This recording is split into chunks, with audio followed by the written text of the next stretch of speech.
Yo, what's up mga tropa peeps? Magandang umaga po sa inyong lahat. At ito po, sabay-sabay nating panoorin ang impeachment trial ni Sara Duterte. Marami pong pasabog at marami pong tayong mga malalaman dito sa pagharap ni Gina Acosta dito po sa impeachment court. So ito na po, panoorin natin.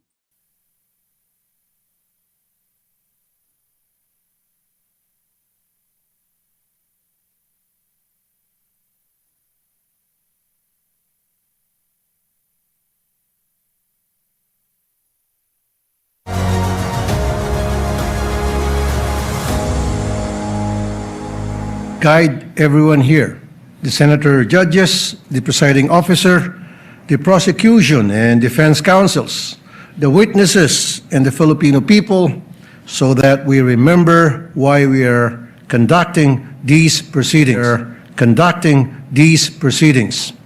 Help us to make the most of the time and resources of our people by making the impeachment trial an instrument that would restore the people's trust in their public officials. Finally, send our most Holy Spirit upon us so that we are rendered a just judgment over this case. May we embody what Jesus said, that for the measure you use, it will be measured to you. Lord, let our words and actions here reflect the public servants that we should be. All these we pray in your mighty name. Amen. Amen. The clerk of court will now call the roll. Roll call of members. The Honorable Senator Judge Aquino, Senator Judge Cayetano Alan, Senator Judge Cayetano Pia, Senator Judge De La Rosa, Senator Judge Ejercito, Senator Judge Estrada, Senator Judge Go, Senator Judge Ontiveros, Senator Judge Lacson, Senator Judge Lapid, Senator Judge Legarda, Senator Judge Marcoleta, Senator Judge Marcos, Senator Judge Padilla, Senator Judge Pangilinan, Senator Judge Soto III, Senator Judge Tulfo Erwin, Senator Judge Tulfo Rafi, Senator Judge Villanueva, Senator Judge Villar Camille, Senator Judge Villar Mark, Senator Judge Zubiri, the presiding officer, Senator Judge Escudero, Senate President, Senator Judge Gatchalian. With 13 senator judges present, the chair declares the presence of a quorum. In accordance with the rules of procedure on impeachment trials, the chair now recognizes the duly elected presiding officer to preside over the proceedings of the impeachment court. Thank you, Mr. Senate President. If there are no objections, we shall dispense with the reading of the August 12, 2026 Journal of the Senate sitting as an impeachment court and shall consider the same as approved. The clerk of court is directed to kindly call the case before the impeachment court. Case number 004-2026 in the matter of impeachment trial of Vice President Sara Zimmerman Duterte. Appearances of the parties. Same appearance for the prosecution, Your Honor. We are ready. Thank you, Honorable Chua. Same appearance for the respondent accused, Your Honors. Good morning. Thank you, Attorney Poa. Call your witness, Honorable Chua. Your Honor, before we call our next witness, Your Honor, may we respectfully ask the Honorable Court to recognize Attorney Ligutan, counsel for the prosecution, because we understand that his name was alluded to by the defense in the last hearing, Your Honor. May he be given the opportunity to make a brief manifestation or comment, Your Honor. At the proper time we will, Honorable Chua. Attorney Ligutan, at the proper time we will. The chair does not intend to rule yet on that matter at this time. But before the chair does so, Attorney Ligutan will be heard, I assure you. Okay. In that case, Your Honor, may we request the public prosecutor, Congressman Lordan Suwan, be recognized by the chair for the presentation of our next witness. The Honorable Suwan is recognized. Your Honors, on the part of, Your Honors, may I be recognized? Yes, Attorney Poa. On the part of the defense, Your Honors, may we also request that Attorney Lyndon Bacuel be recognized for this Attorney Lyndon, witness. you are recognized, sir, Thank you, Your insofar as this witness is concerned. Good morning, Your Honor. Lyndon Bacuel, appearing for respondent accused. The Honorable Suwan is recognized.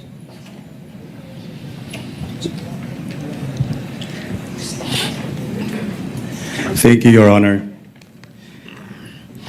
May it please the Honorable Impeachment Court, the prosecution calls Ms. Marivic M. Pareja. The Clerk of Court, through the Sergeant at Arms, is directed to kindly situate Ms. Marivic Pareja to the witness stand.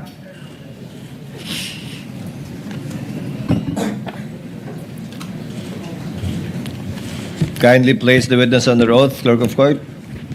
Please raise your right hand.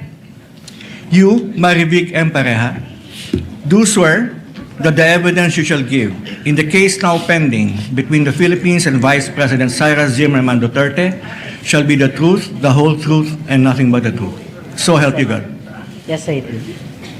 Kindly be seated, Ma'am Marivic. Your Attorney Honors. Suwan, you're recognized to make your offer.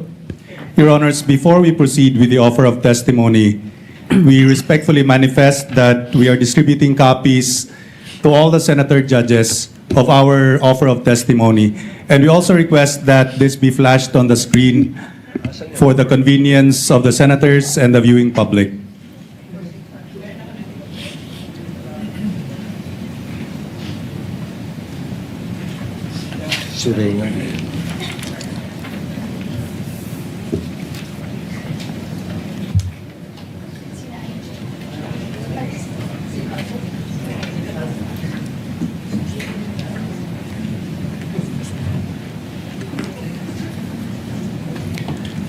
Your Honor, we only have 4 offers for the testimony of witness Pareja, Your Honor.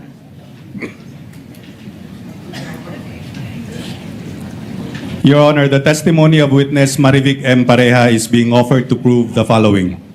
Number 1, she has been an employee of the House of Representatives for the past 27 years and has, for the last 8 years up to the present, served as the Service Director of the Legislative Archives and Museum Management Service, or Archives, of the House of Representatives.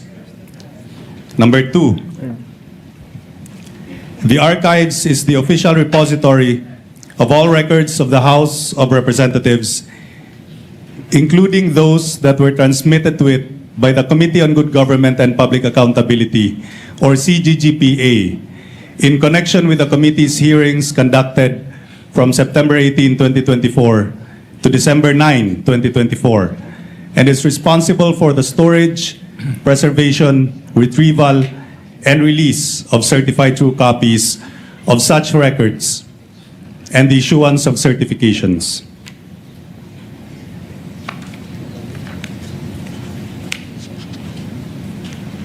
Number 3, the identity of the following documents that were received by the archives for storage and custody as transmitted by the Committee on Good Government and Public Accountability relative to its September 18, 2024 to December 9, 2024 committee hearings. Your Honor, may we be allowed to flash on the screen these documents as I am enumerating them? Before you proceed, Counsel,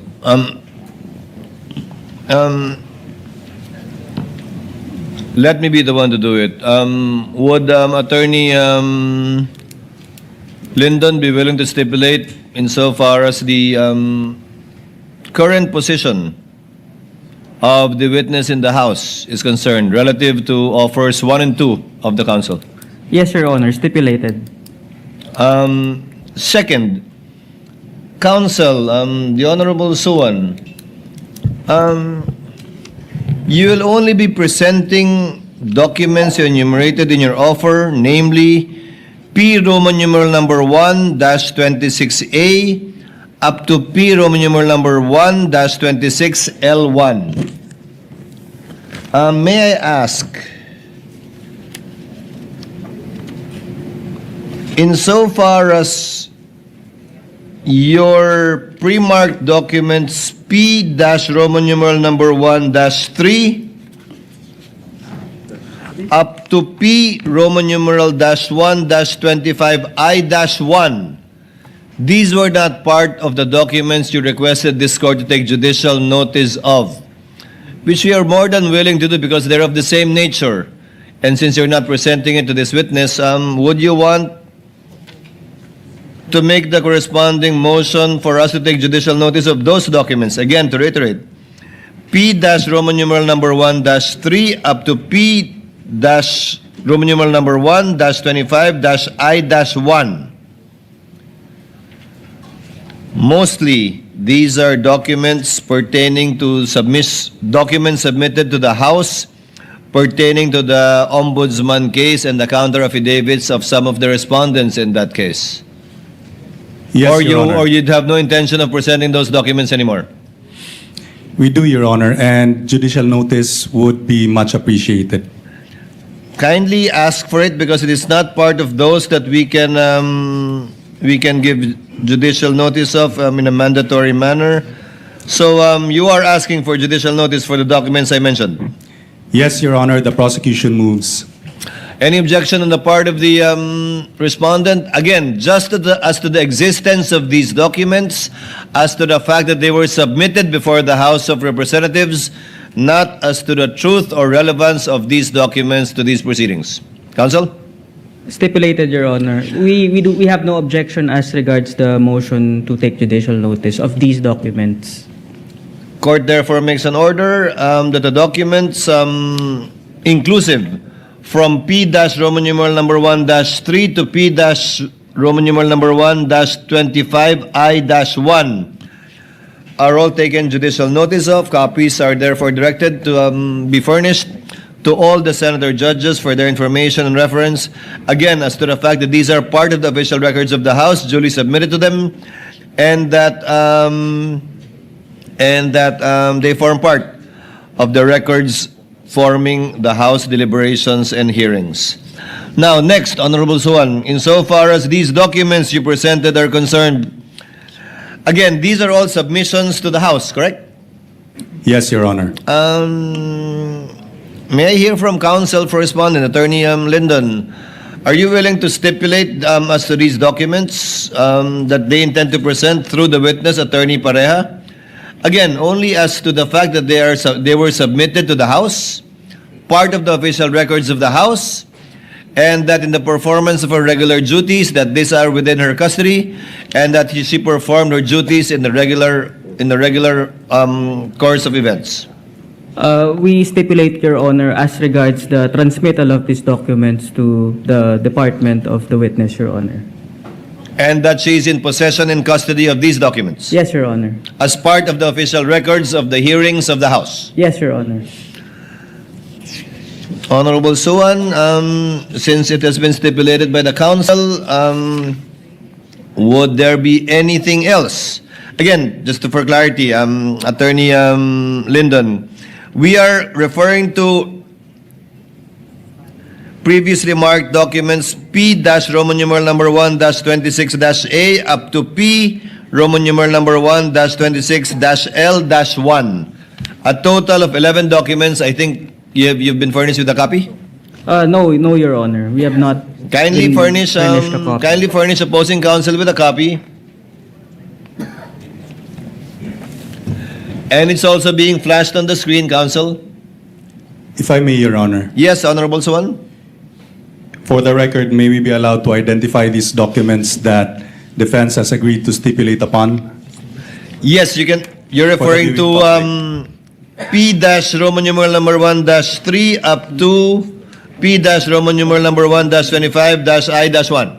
No, Your Honor. Which We are one? referring to P-Roman numeral 1-26-A. The ones on the screen. Yes, Your Honor. For the viewing public and for the record. Yes, you may read the documents, all 11 of them, for the information of the council as well and the senator judges while the council is going over it. You may proceed, Honorable Suwan. Thank you, Your Honor. So the first document is the letter of Vice President Sara Z. Duterte to Honorable Joel Chua, Chairperson of the CGGPA, dated September 23, 2024, where the Vice President informed the committee that she will not attend the deliberations of the CGGPA and requested to terminate the inquiry. The second document is the letter of Attorney Zulaika T. Lopez, Undersecretary and Chief of Staff, OVP, to Honorable Joel R. Chua, Chairperson, CGGPA, dated October 7, 2024, where Attorney Zulaika Lopez responded to the show cause order issued by the CGGPA to explain her failure to attend or respond to the invitations of the committee. Number 3, the letter of Edward D. Fajarda to Honorable Joel Chua, Chairperson of the CGGPA, dated October 7, 2024, where Edward Fajarda responded to the show cause order issued by the CGGPA to explain his failure to attend or respond to the invitations of the committee. Number 4, letter of Attorney Rosalyn Sanchez, Director, Administrative and Financial Services Office, OVP, to Honorable Joel Chua, Chairperson of the CGGPA, dated October 7, 2024, where OVP Director Rosalyn Sanchez responded to the show cause order issued by the CGGPA to explain her failure to attend or respond to the invitations of the committee.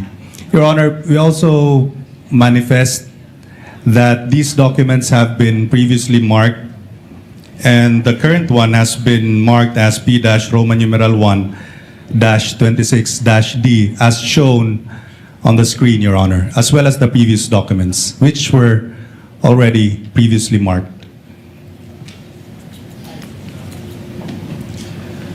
So the fifth document is the letter of Lemuel G. Ortonio, Assistant Secretary, OVP, to Honorable Joel R. Chua, Chairperson, CGGPA, dated October 7, 2024, where OVP ASEC Lemuel Ortonio responded to the show cause order issued by the CGGPA to explain his failure to attend or respond to the invitations of the committee. This was also previously marked as P-Roman numeral 1-26-E, sixth document. The position paper of Attorney Lopez et al. Dated November 5, 2024, where Attorney Lopez, Ms. Acosta, spouses Edward and Sunshine Fajarda et al. Refused to attend the CGGPA hearings and requested for termination of the inquiry by the CGGPA. This was previously marked, Your Honor, as P-Roman numeral 1-26-F. Seventh document, the position paper of OVP employees dated November 5, 2024, where the OVP employees refused to attend the CGGPA hearings and requested for termination of the inquiry by the CGGPA. This was previously marked as P-Roman numeral 1-26-G. Eighth document, the letter of Gina Acosta, Sunshine Chari Fajarda, and Edward Fajarda to Honorable Joel Chua, Chairperson of CGGPA, dated November 12, 2024, where Gina Acosta and spouses Edward and Sunshine Fajarda responded to the contempt order and arrest order for their failure to attend the CGGPA hearing, and this was previously marked as P-Roman numeral 1-26-H. Ninth, letter of Attorney Zulaika T. Lopez, Undersecretary and Chief of Staff, OVP, to Honorable Joel Chua, Chairperson, CGGPA, dated November 24, 2024, where Attorney Zulaika Lopez attempted to excuse her appearance in the CGGPA hearing, and this was previously marked as P-Roman numeral 1-26-I. Number 10, letter of Gamaliel A. Cordoba, Chairperson, Commission on Audit, with subject compliance with Subpoena Duces Tecum dated August 16, 2024, addressed to Honorable Saldi Co., Chairperson, Committee on Appropriations, dated August 21, 2024, where COA informed the Committee on Appropriations of the COA's compliance with the Subpoena Duces Tecum for OVP and DepEd documents. This was marked as P-Roman numeral 1-26-K-1. And last, the letter of Attorney Zulaika Lopez, Undersecretary and Chief of Staff, OVP, to Honorable Gamaliel Cordoba, Chairperson, COA dated August 21, 2024, where Attorney Zulaika Lopez told the COA not to comply with the subpoena by the Committee on Appropriations and refused submission of the OVP and DepEd documents. This was previously marked as P-Roman numeral 1-26-L-1. That is it, Your Honor. Thank you. Comment, Attorney Lyndon? Your Honor, we confirm our stipulation as to the documents mentioned by the prosecution, that these documents are transmitted to the archives, and the archives are the custodian of these documents, Your Honor. Having so stipulated, counsel, any other thing that, given that these are your four offers, I don't believe there is a need to present this witness before the court. Your Honor, there is still the matter of that certification that the witness issued as to the identity of these documents, the identity and faithful reproduction of these documents. If counsel will agree to stipulate, then that would be welcomed. May we show the certification on the screen, Your Honor? It's not so much the certification, but I guess without prejudice to proof being presented by counsel for the respondents that these are not faithful reproductions of the original on file, then we can presume regularity. Correct, counsel? We are amenable to that proposition, Your Honor. We can presume regularity, Honorable Suwan, unless proof later on during cross at any stage of the trial is presented regarding the inaccuracy of these documents. We can already, counsel is willing to stipulate, thereby dispensing again with this witness. Your Honor, so Who's speaking? Yes, Honorable Son. if counsel is willing to stipulate as to the certification, then for the record, may we have the certification marked as P-Roman numeral 1-26?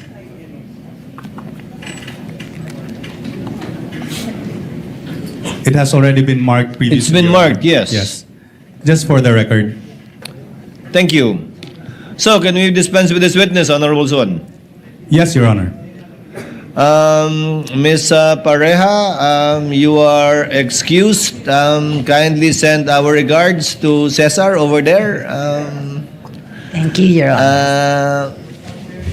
And we thank you for your time and for coming over. Thank you for your patience as well. Thank you, sir.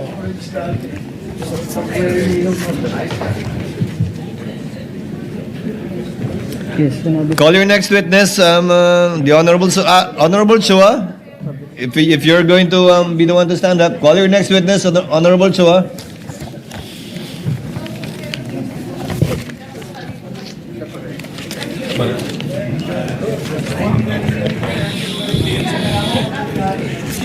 Your Honor, may we request Attorney Ligutan, counsel for the prosecution, to be recognized for the presentation of our next witness, Your Honor. Attorney Ligutan is recognized for the presentation of the prosecutor's next witness. Attorney Ligutan, you may proceed when you're ready.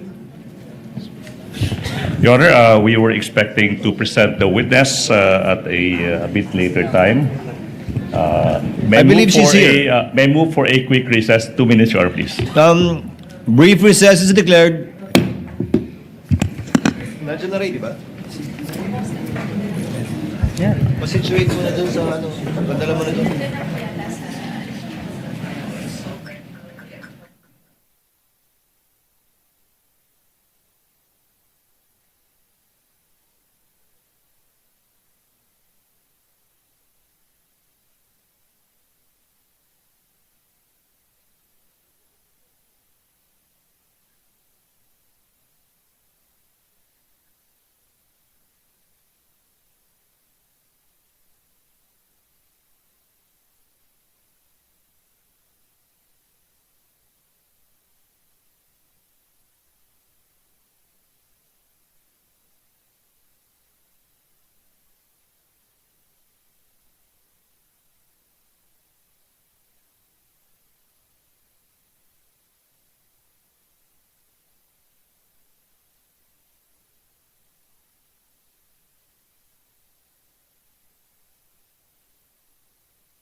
For later.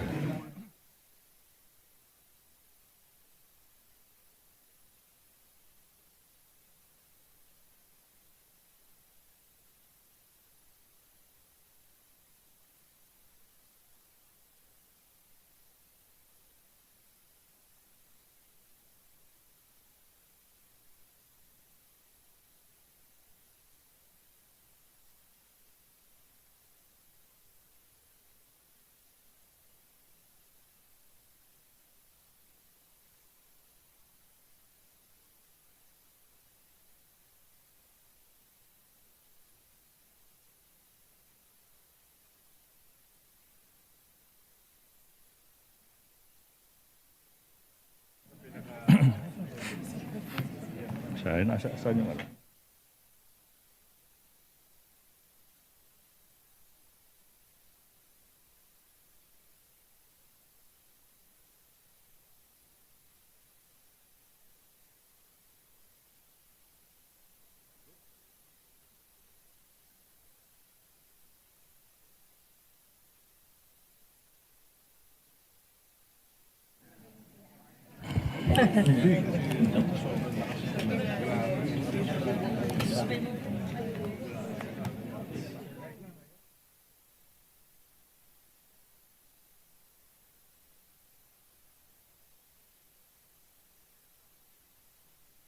Attorney Ligutan, are you ready? Attorney Ligutan, are you ready? Yes, Your Honor. Okay, trial is resumed. The clerk of court is directed to kindly escort and situate Ms. Gina Acosta to the witness stand for her testimony. For the prosecution. Six.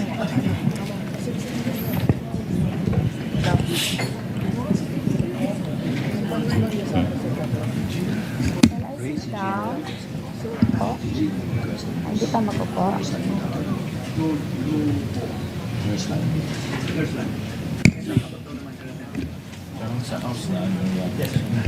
Kindly place the witness under oath, Attorney Bantog.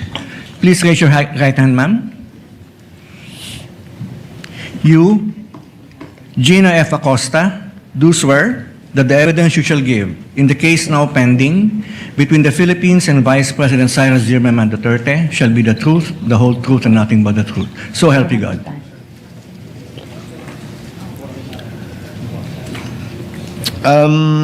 Ms. Gina, and also for the information of the counsel for the parties, we have on hand a nurse from the Senate and on call the doctors of the Senate. Given that in the last appearance of Ms. Gina before the House, I believe medyo tumaas po yung presyon ninyo. So we're just exercising some precautions with respect to this, but please try to be relaxed, ma'am. Attorney Ligutan, your witness. Thank Kindly you. make an offer. Thank you so much, Your Honor, please.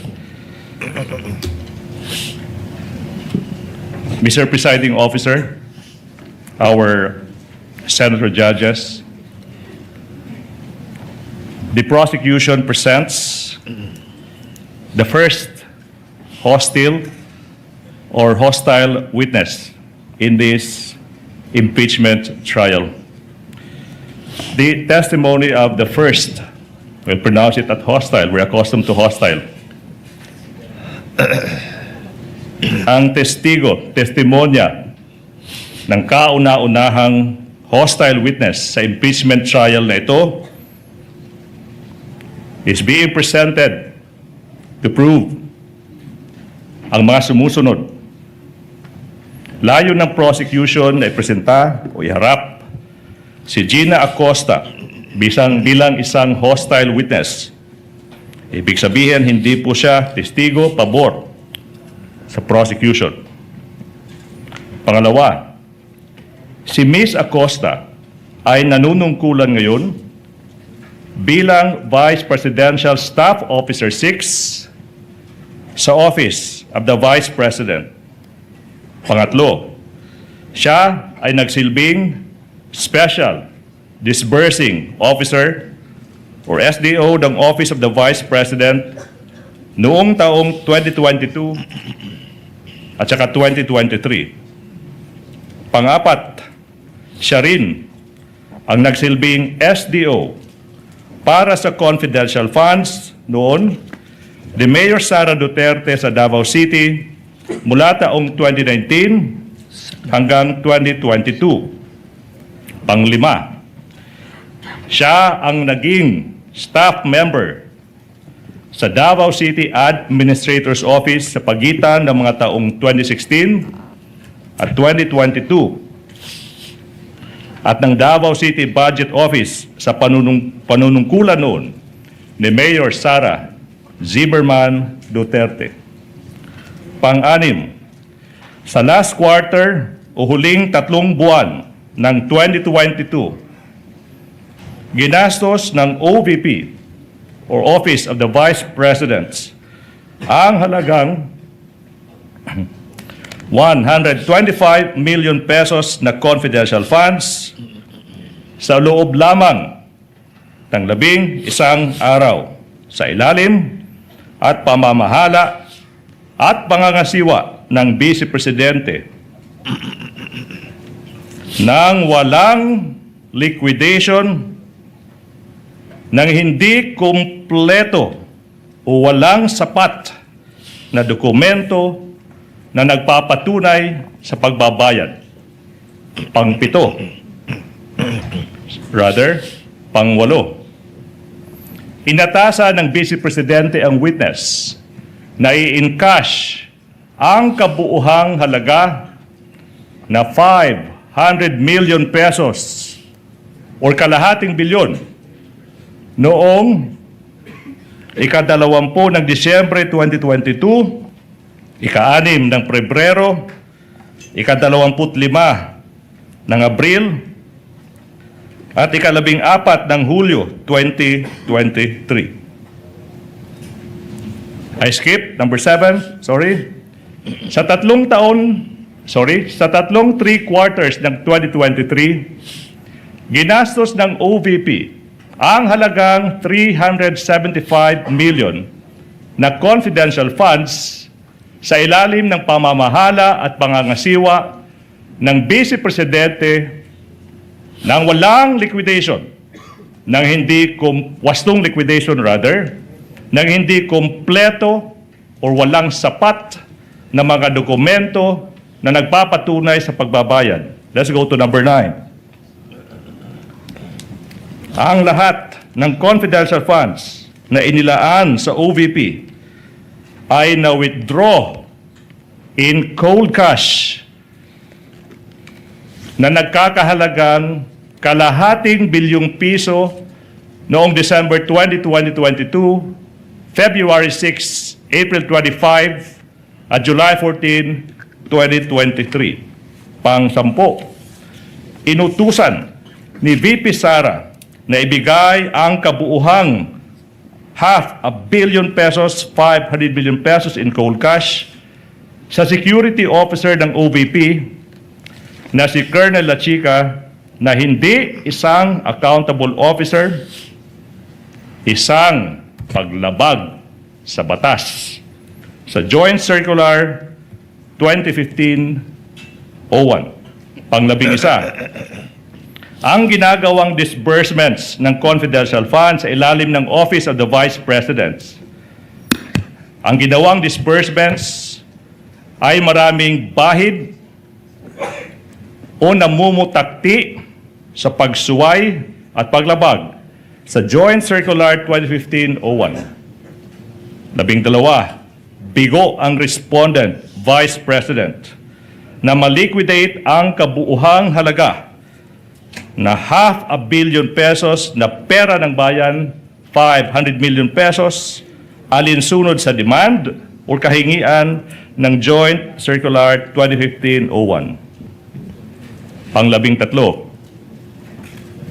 dahil dito, maituturing na ginastos ng Vice Presidente sa pansariling gamit at kapakinabangan ang ₱500 million na pera ng bayan na confidential funds ng Office of the Vice President.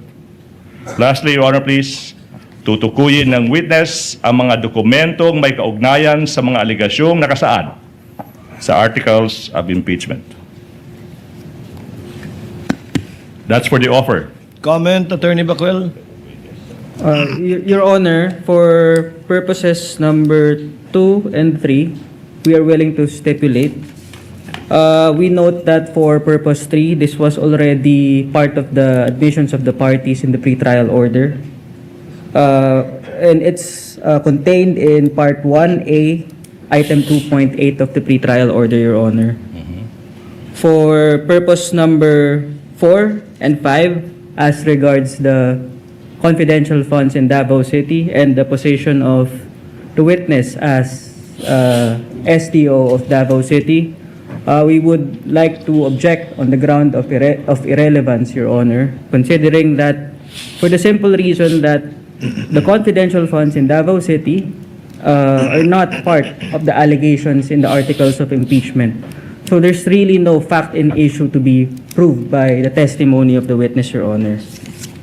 And for all the other purposes, Your Honor, these are subject to cross-examination. What does Attorney Ligutan say with respect to counsel's stipulation to your second and third offer?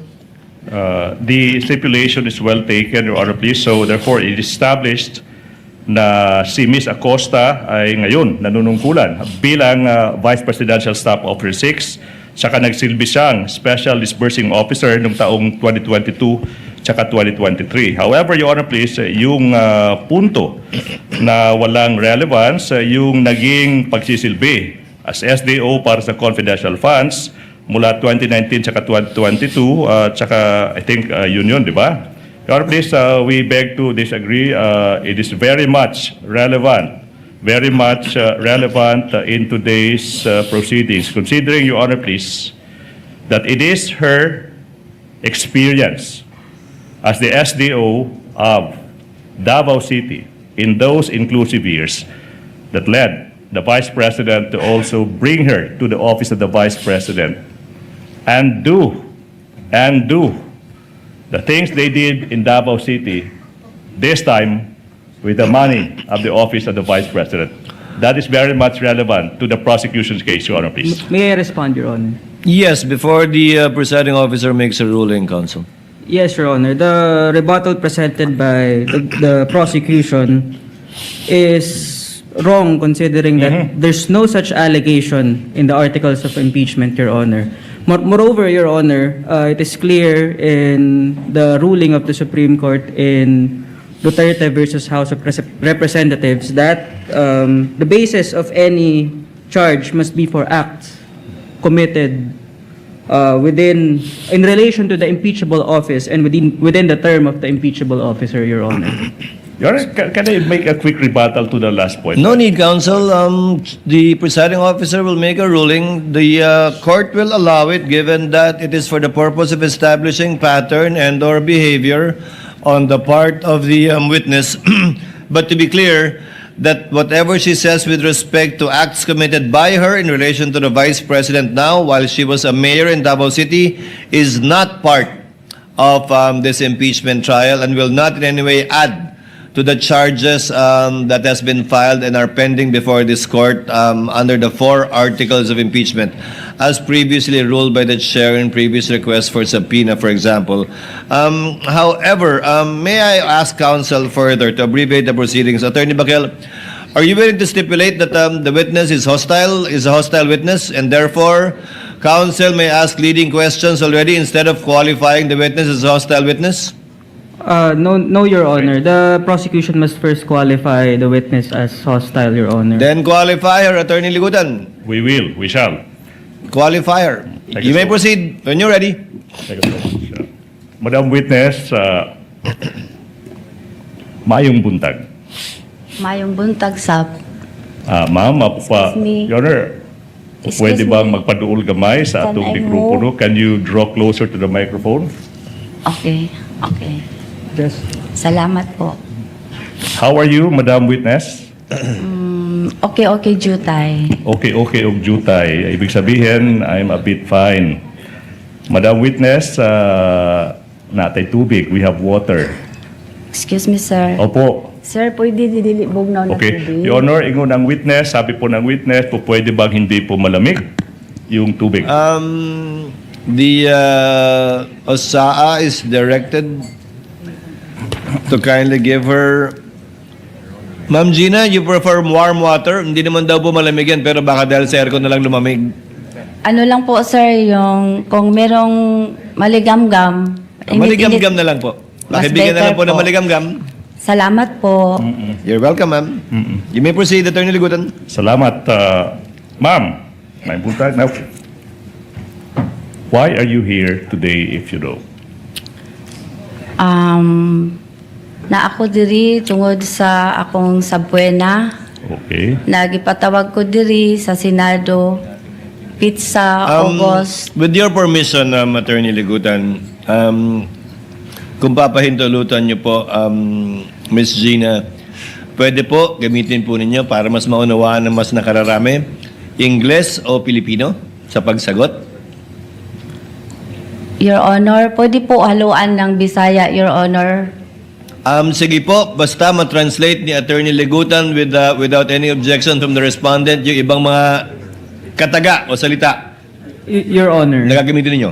Your Honor. Yes. May we request an interpreter from this honorable court if this honorable court would allow, so that the defense would be able to easily understand the statements of the We have a senator judge who can interpret, but I doubt if I can do that or will do that. Okay.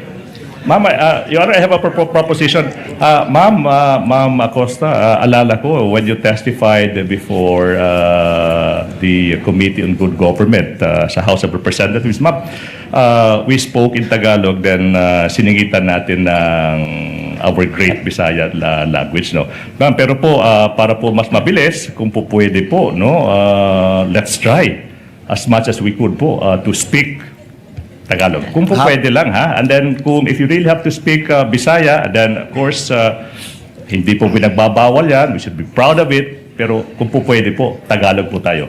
I-try po na ako, sir. I will try my best po. Let's try our best po, madam. Sige ma'am, while we're looking for a court-appointed or selected translator to get an official translation, hanggang kaya ma'am, pero kung hindi po, kung hindi po kayang gamitin ng Ingles o wikang Pilipino, gamitin niyo po ang Bisaya o Cebuano, subukan po naming unawain at interpret.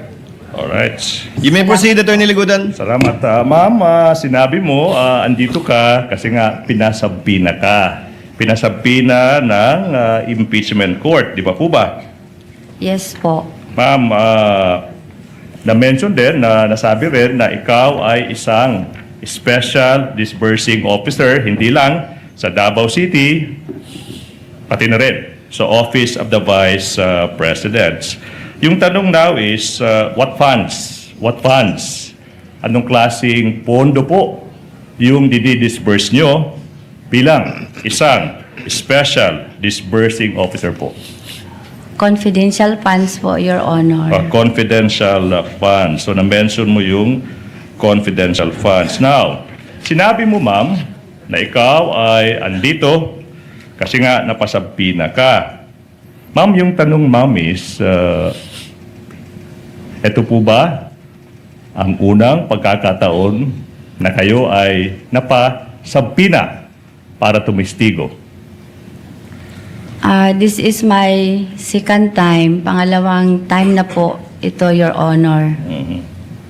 And then, pag sinabi niyo pong pangalawang time, ma'am, kailan yun? Kailan yung unang pagkakataon? Yung pong sa House of Representatives, Your Honor.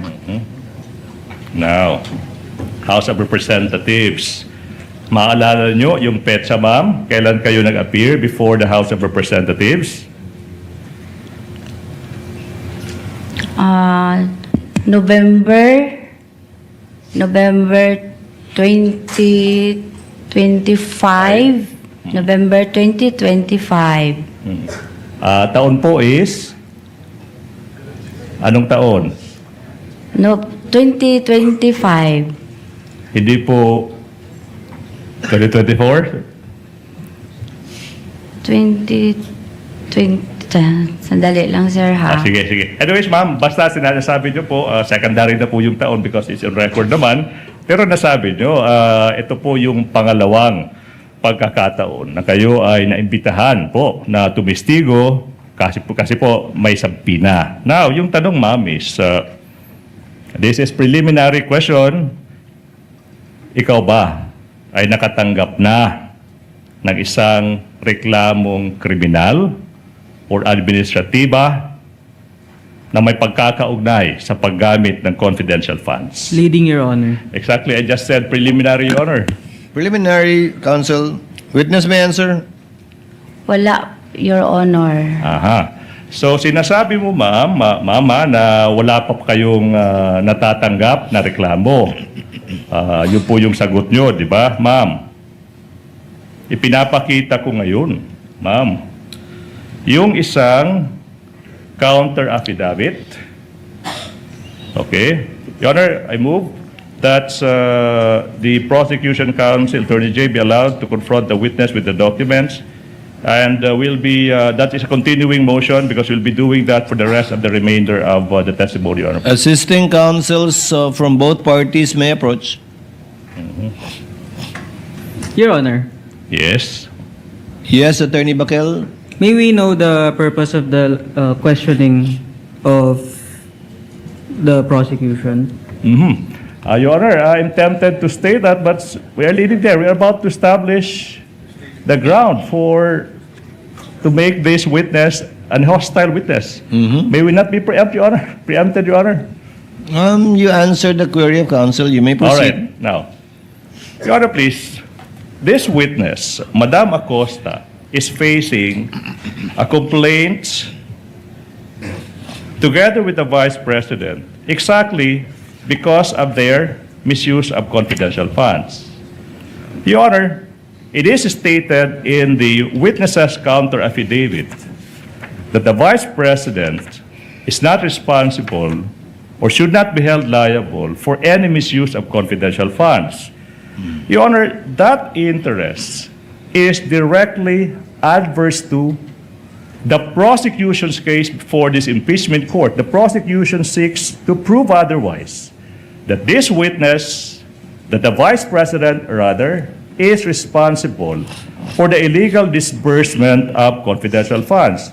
Therefore, if on one hand, sinasabi ng testigo sa counter affidavit niya na walang pagkakasala yung Vice President sa maling paggamit ng confidential funds, that's on one hand. On the other hand naman, sinasabi ng prosecution, Your Honor, please, na no, hindi. May ebidensya, it's so clear, na kailangan managot yung Vice President for misusing public funds. Now, this is the time, Your Honor, please. Okay? If the good counsel will allow, with the presentation of a counter affidavit by the witness stating under oath that the Vice President did not misuse confidential funds in direct conflict with the prosecution's case, Your Honor, please, we now invoke Section 13, Rule 132 of the Revised Rules on Evidence. If the court may allow. Your Honor, according to Section 13, Rule 132, a witness may be considered as an unwilling or hostile if so declared by the courts upon adequate showing, yun yung una po, Your Honor, adverse interests. Adverse interests. Ms. Acosta, the witness, has an adverse interest in this case as her position, as shown sa counter affidavit niya, is clearly inconsistent with the position of the prosecution that called her as a witness. The prosecution presents her to prove that the respondent misappropriated confidential funds. Sa kabilang panig, sinasabi ni Ms. Acosta, yung Vice President complied sa lahat ng rules saka batas sa paggamit ng confidential funds. Sinasabi ni Ms. Acosta, hindi nag-misuse si Vice Presidente Sara Duterte na kahit isang sentimo ng confidential funds. We now invoke the case of People versus Che Chun Ting, GR number 130-568-69, dated March 21, 2000. Supreme Court dealt with a hostile witness. Kasi nga, adverse yung interest doon. Sinasabi sa kasong iyan, having an adverse interest meant, that the position or interest was adverse to what the party called her wanted to establish or prove. Yun po yung batayan ng Supreme Court. Kung yung posisyon ng isang witness is salungat sa posisyon ng partidong nagpapatawag sa kanya, sa kasong iyan, sabi ng Supreme Court, established na po yung requirement ng adverse interests sa ilalim ng rules of courts. Comment, Attorney Bakel? Your Honor, the respondent respectfully submits that the adverse interest must be shown by the prosecution through an examination of the witness and not through a mere motion or manifestation, Your Honor. He just did, counsel, by showing the position taken by the witness in her counter affidavit. Additionally, Your Honor, the defense also submits that the mere fact of the pendency of the criminal case does not satisfy the requirement of adverse interest under the rules of evidence, considering that it apparently constitutes to a mere expectation that the witness will testify unfavorably to the prosecution, which is not within the ambit of the rules, considering that the declaration of a witness as hostile presupposes that the prosecution would face difficulty in obtaining answers from the witness on account of such adverse interest, Your Honor.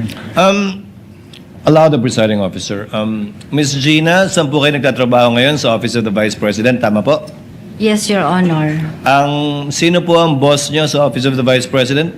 Si Vice President Sara Duterte. Permanente po ba kayo doon o coterminous? Coterminous po, Your Honor. So, pag wala na si VP Sara doon sa OVP, wala na rin po kayo? Yes, Your Honor. So, pag na-impeach si VP Sara o matanggal siya, wala na rin po kayong trabaho doon? Wala na po akong trabaho sa OBP. Sa OVP, siyempre. Mapo. So, maalis kayo sa OVP? Tama po? Yes, Your Honor. In addition to the ground raised by Attorney Ligutan that witness has taken a position by virtue of her counter affidavit filed before the Office of the Ombudsman, the court hereby declares the witness to be a hostile witness under and in accordance with Rule 132, Section 13. However, for the information of the senator judges and the public and counsels as well, this only gives Attorney Ligutan the right to ask leading questions, still not allowed to ask misleading questions. As I know, Attorney Ligutan is well aware of the distinction. Yes, Your Honor. Okay, to abbreviate the proceedings, the witness is so declared and Attorney Ligutan may ask leading questions of this witness. So ordered. Maraming salamat. Madam Witness, kayo po, ma'am, ay isang hostile witness na. So, ma'am, I can now ask you questions. Sorry for a brief Bisaya. Pero, ma'am, wala ta nag-away, ha? Opo. We are not enemies. Okay? Andito po tayo sa isang bagay lang. Ano yung totoo? Unsay tinuod, unsay kamatuuran. Let's proceed. Madam Witness, you already mentioned, in fact established, na bago ka naging SDO para sa Office of the Vice President, ikaw rin ang SDO na nag-handle ng confidential funds po para sa Davao City. Alala mo po ba yan? Your Honor. That's preliminary, Your Honor. Attorney Bakel? We are constrained to again object on this line of questioning on the ground of relevance, Your Honor. Considering that confidential funds of Davao City are not mentioned or even alleged in the articles of impeachment, Your Honor. Nowhere in the articles of impeachment does it state that the confidential funds pertaining to Davao City are at issue in this case, Your Honor. Can I respond to that, Your Honor, please? If court The chair may allow- already made a ruling in regard to that, Attorney Bakel. We will allow it to establish pattern and or behavior, but not Hindi ko mainom to. to add to the articles of impeachment against the Vice President. That is quite clear. Opo. Not only to councils, but also to the senator judges and for the public as well. Good. But the chair would like to note, if you would like to make one, a continuing objection insofar as this line of questioning is concerned. Yes, Your Honor. Continuing objection of counsel to this line of questioning is hereby noted. And also, Attorney Your Honor, Libutan, you may please. proceed. Thank you so much. We will be continually invoking isang rule sa Rules of Procedure, Rule 130, Section 35. Exactly. I think that's what the Honorable Presiding Officer had in mind. Rule 130, Section 5, allowing presentation of evidence on previous acts to prove specific intent, knowledge, identity, plan, system, scheme, habit, custom, usage, or the like. Or siguro sa isang salita na maiintindihan ng ating mga kababayan, pattern.